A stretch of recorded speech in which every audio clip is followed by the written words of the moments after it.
Hello guys, આપણે તેલ add કરીશું, એની અંદર જીરું એડ કરીશું એન્ડ બધા વેજીટેબલ એડ કરીશું. પછી તેને હલાવી દઈશું.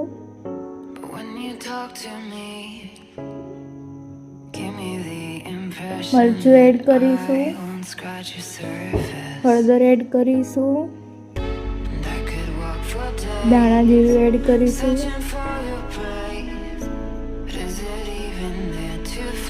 સ્વાદ પ્રમાણે મીઠું.